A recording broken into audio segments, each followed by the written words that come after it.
Welcome everybody to Tonight in STEM. I am your host, Juan Zepeda, and this is episode 1. This is the show where I'll interview professionals in the field of, well, STEM, science, technology, engineering, and mathematics. These individuals help us educate, they create, they innovate in the world around us. So today I have a very special guest with me, actually a dear friend of mine, Luis Miguel Garfias. How are you doing today? Hi, Juan. I'm pretty good.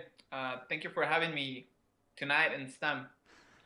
Nope, thank you for coming on. So Tonight in STEM is a show where, again, I will be interviewing these professionals. We'll talk about a little bit about what they do every day, the company they work at, a little about their education, maybe their childhood, and their future aspirations. So with that said, Luis, you currently work at Trikke. Can you explain to us what Trikke is, and then maybe talk about what you do at Trikke? Yes, Trikke is a company that manufactures three-wheel vehicles using the carving technology, which consists of swerving your body and shifting your weight side to side using the handlebars of the vehicle, similar to skiing, as you might be familiar with swerving of the vehicles. Here at Trike, we have from human-powered trikes to motorized ones, running from lithium-ion batteries. And I've been working here at Trike for almost 2 years, where I perform duties from quality control to assembly and testing of vehicles. So you do quality assurance, and can you explain a little bit about what quality assurance does on a day-to-day basis? Mainly, quality control embarks the the good alignment and balancing of the wheels before they're assembled, and then from then on, we test them and see if we have the right alignment and balancing when we're performing the test rides. So these are on all trikes, correct? Correct. Okay. And then what about maybe it seems like on a trike you would stress out a lot of the joints. Do you do any of that type of testing there as a quality assurance at trike? Usually when we're testing, yeah, we're looking for any defects on the structure of the vehicle.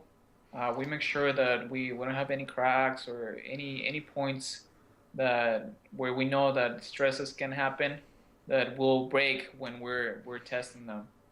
Usually, our manufacturer is the one that performs all the stress and strain tests over in China. And here, when before we ship any vehicle, we get to test the tracks for about 2 to 3 miles before before they get shipped, and make sure to that they don't leave all with any defects. So you're saying that so you personally test, so you actually go out and ride trikes. That's what a part of your job is. That's quality assurance. Exactly. As I get to test the trikes, I get to ride them for 2 to 3 miles. I perform different. I get to take the trikes in different Terrain, I areas imagine, and stuff. Yeah. where where you can hear or you can detect any defect that could be present on the product. So it looks like you do have fun writing these. Also, you do get an exercise. Can you talk about maybe the trikes and what their is it? Are these just consumer based? No, these are also commercial. Mainly, we target, for example, there are fitness companies that acquire a lot of our fitness products, such as the T5, which is the smallest version for little kids, and all the way to the adult version, which helps you with the workouts that you can you can do with the trike. And also, we have the commercial, like I said, on patrol vehicles. Security companies are in often need of having um, sergeants or sometimes security officers to patrol different areas. And with the aid of the trike, a motorized vehicle, they're able to reach to places where they usually are not able to do with cars or any other vehicle. So it looks like these trikes are actually very well equipped. Can you explain what goes on these trikes? Yeah, it definitely consists of a light system that can reach up to 50 yards, I believe. Sometimes it all depends on the product. We have different models which become more sturdy, and also it has a siren. You know the Correct. Um, so I am looking here at the trikes. Can you talk about a little bit more? So what I'm showing here are the electric motors, and then you have human powered, and then you also mentioned kids. Um, I see. Um, do you have a kids bike? Is that a kids bike right behind you? correct. It's called a bike key. It's pretty much a balance bike that will teach little kids from 2 to 4 years old in order to take that balance that they need for to ride a bike.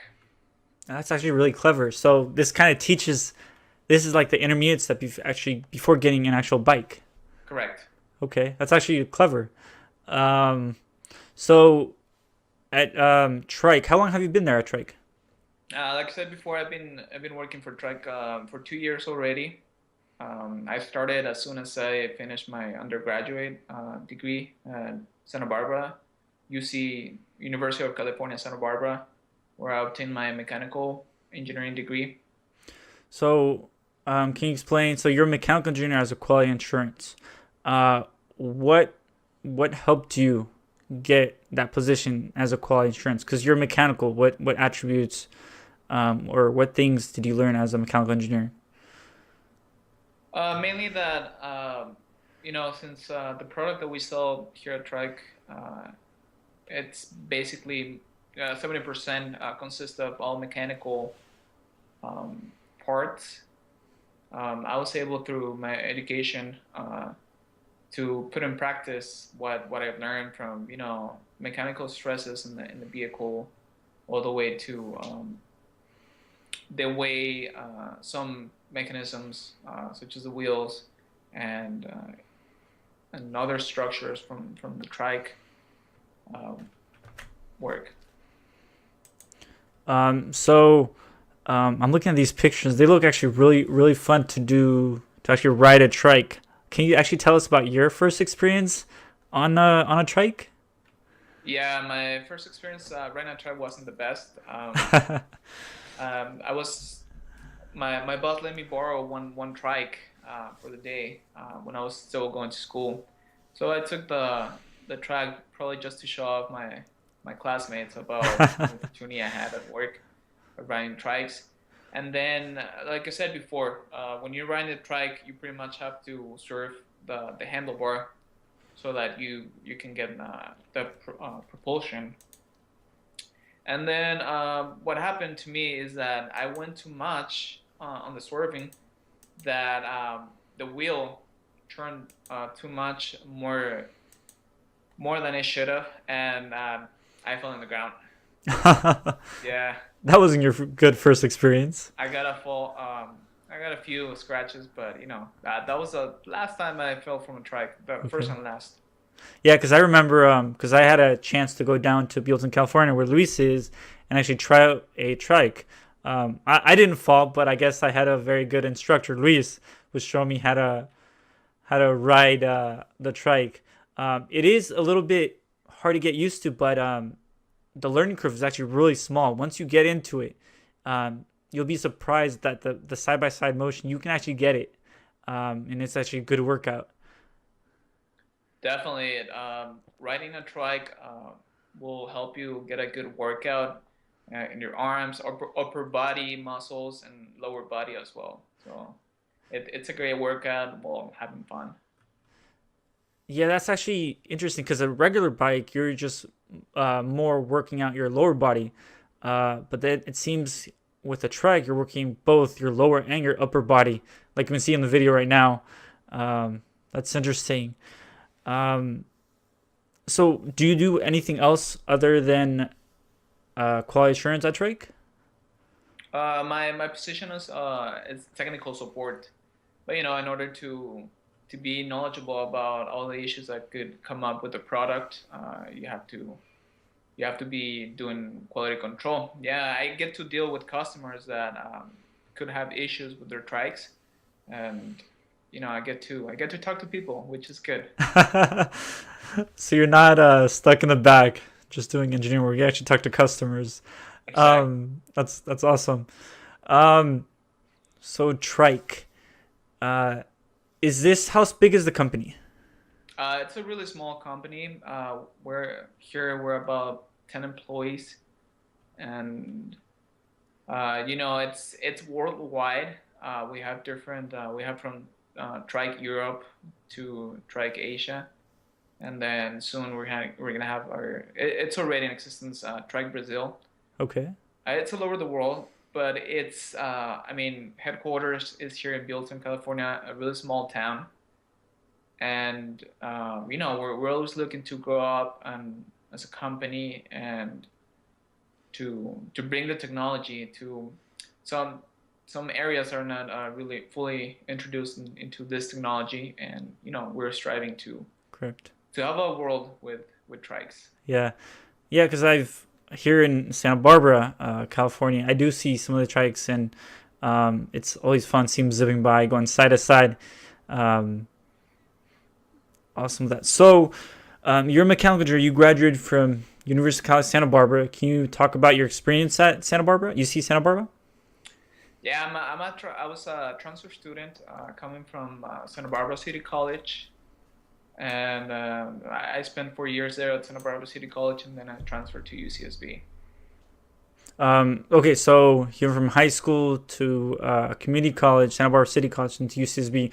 Why didn't you go straight to university? That's usually what's kind of, I guess, when I was in high school, they push that you have to go directly to a 4 year. But why go to a community college?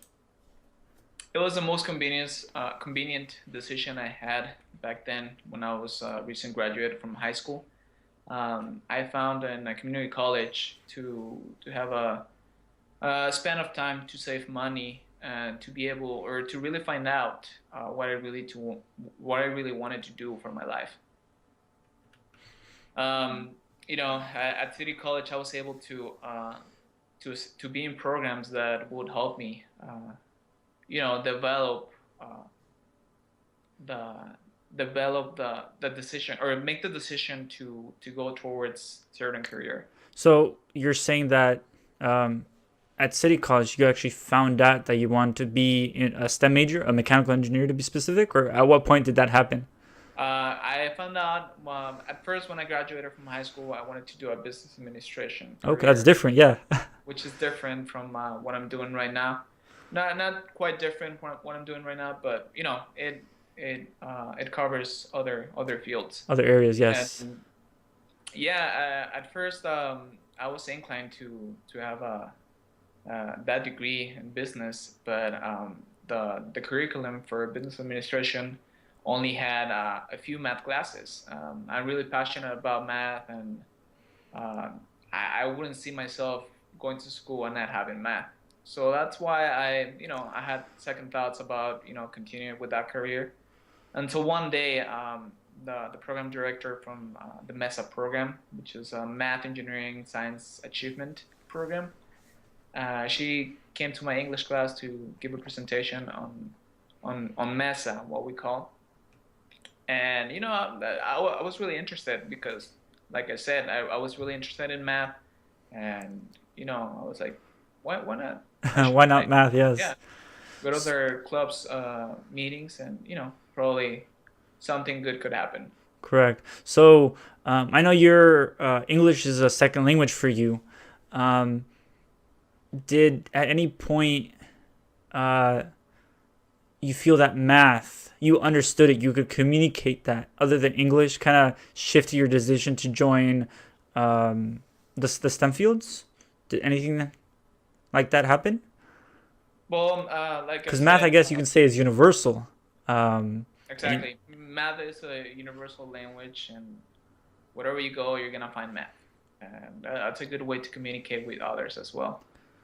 Binary, I mean, everything has to do with math and numbers. correct.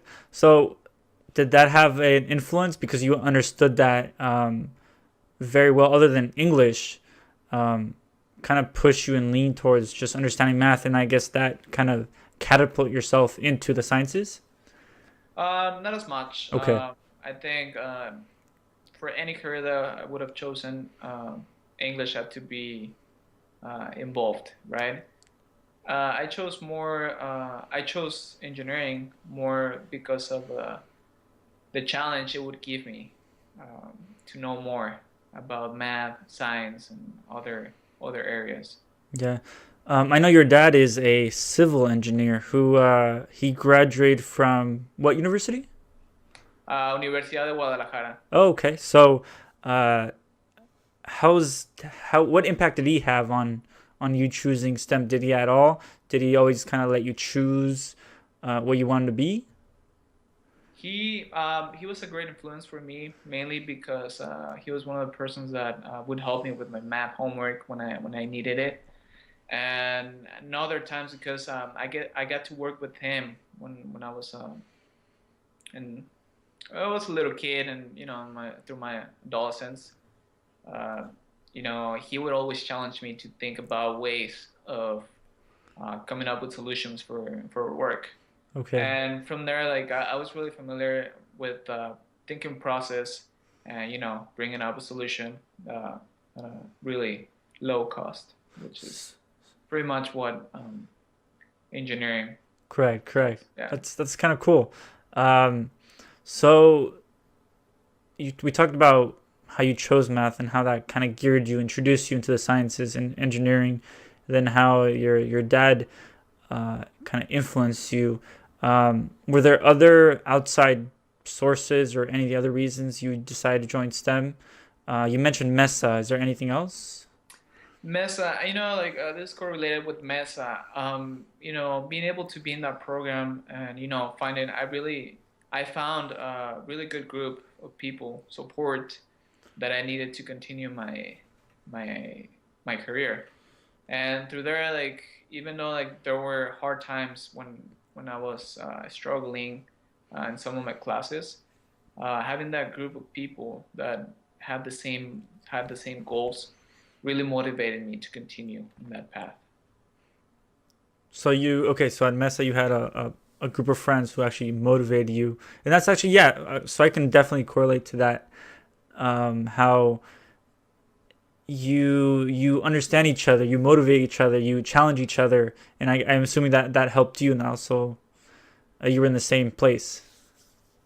Exactly. Okay, so that was Santa Barbara City College, and then you transferred to UCSB. So I assume is City College a semester system? Correct. Correct. Community college was a semester system, and then I got into a quarter system. Okay, how's that transition? It was harsh. It was Okay, a really hard transition. The first quarter I was at UCSB, I didn't have the results I was expecting. From being a good student at community college, things didn't turn out the way I expected. But it's always good to face the hard times so you can learn from those experiences. do you have any tips on how to smoothen that transition? Because I've talked to a lot of individuals, and it's always hard to transition from a semester to a quarter system. It is. It is. My best advice is to get on top of your work, even though that if you're a community college student and then you're transferring to core system, get used to that. Do not hesitate to ask for help. Asking for help is one of the best things that you could do while you're a student. I know that we're engineers and we have that ego that we can do everything.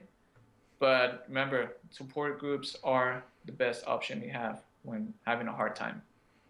All right. Thank you, Luis. So we talked about Trikke, where Luis works, what he does at Trikke, a little bit about his education. Can you talk about maybe your future aspirations? What you think you have plans? Are you thinking of maybe? I know you have a BA right now. Going to higher education. Yes, I would definitely love to get back to school or start a master's program in biomedical engineering. I'm really interested in developing devices that will improve people's lives, and it's something that I'm thinking 5 years from now to obtain my master's degree. That's my deadline, and then later on I would like to continue this learning experience in a company where I can develop my existing skills and be able to open my own company. Oh, that's awesome. That's great. Best of luck. How are you preparing yourself for master? Because how long has it been since you graduated? 1, 2 years? It's been 2 years Okay, since I so graduated. are you still keeping up with your material? How's that? How are you preparing yourself to maybe go to masters, get your masters? Definitely. I mean, you have to go up. Being in a technological career, you always have to keep up with technology, and the new softwares that could come up, the new, the things that are related to what you really want to study. And thanks to technology, I've been able to stream videos and seminars on different classes that could help me in the future for. Can you list a couple of those? What resources do you use? I generally just look for videos on YouTube, and not too far ago I started to get a certification for SolidWorks. Okay. And SolidWorks, once in a while they offer free seminars where you could obtain your certificate as a certified drafter. Okay, awesome. So yes, definitely take advantage of those. Yeah. Okay, and then where can people find that? They can find out the SolidWorks website. Sometimes they have announcements where Okay. you can take advantage of those seminars. Right. Well, Luis, anything else you would like to add? Maybe any general tips, advice to people interested in joining the STEM fields and becoming a mechanical engineer before we wrap up this section in Tonight in STEM? Definitely, if you're really interested in becoming involved in the STEM fields, um, dedicate the time to it. I know there's a world of wonders outside, and sometimes we just gotta give that out and give that up and um, dedicate the time to become a scientist or an engineer or a mathematician So it's definitely possible. It just takes a lot of hard work, but and I guess sacrifice. since you Yeah, graduate, can you say it's worth it? it's worth it. Let me Definitely tell worth you, it. it's worth it. All right. All right. Well, thank you, Luis, for your time. Um, we will be now talking and giving you, I guess, general professional tip, trick, or hack that you can use to kind of advance in your professional life. Doesn't necessarily have to be STEM, but just in general, like networking, the whole professional aspect of being in the STEM fields. I guess I'll start first, and Luis Garfias will share his tip, trick, or hack. My tip is more of when you go out to, let's say, conferences or networking events, you get business cards. I hope you collect business cards, or you're supposed to, when you meet new people so you can stay in touch. But sometimes you definitely collect these business cards. You go home after the conference and you're like, oh, who's this person, or where did I meet him? Well, my little tip, trick, hack is take advantage of that business card and write on the back. Take a pen or pencil and write where you met them, exactly the date, and maybe a little thing you remember from that conversation you had with that individual. Or if they were on a panel, what they said, that what kind of inspired you. That way, you can maybe 2-3 months down the road, you can actually go and remember, okay, I met, let's say, Luis Garfias at a conference, at a Mesa conference, and he was wearing this, or we talked about this XYZ team. So you can recollect, oh, okay, that's that person. And then write an email thanking him, or hey, look, I'm looking for a job. I'm wondering if Trikke was hiring. Just things like that. So my tip and trick is basically write on the back of your business card where you met them, something you remember, and the date. Just simple as that. Luis Garfias, I believe you have a tip, trick, or a little hack for us. Yeah, correct. You know, many times where you get introduced to someone, we suddenly forget their names, and even though like it's, hey, how are you? I already forgot your name, and that's it, right? That happens to me a lot. Yes. A good way to ask for their name again is, I mean, you can ask always, what's your name again? But a genuinely way to ask is to, could you spell your name, or Okay. could you give me your full name? Those are two ways that you can ask for a name without feeling embarrassed for not remembering their Yeah, names. because I guess it does happen to a lot of us. Like we introduce ourselves, and at the same time we're so focused on introducing ourselves, we forget their names. So that's a good little tip. Yeah, it always works for me. So it could work for you, or anyone else who gets to apply it. All right. Well, thank you, Lise, for that tip. So again, number one, if you forget someone's name and you feel embarrassed to just straight ask them out, you can ask for their full name, a little excuse, or this, I guess, the second way is to ask to write or spell out their name. That way, you get their name without actually straight asking them for their name. Well, Luis, thank you for your time. It's been a pleasure talking to you. It seems you're at work, so I will let you get back to work and hopefully have fun on another trike. So I guess with that said, I want to thank everyone for watching episode number 1 of Tonight in STEM. We'll catch everybody. Please subscribe to Instagram, Twitter. We're all over the network. Just search for Tonight in STEM. Thank you, guys.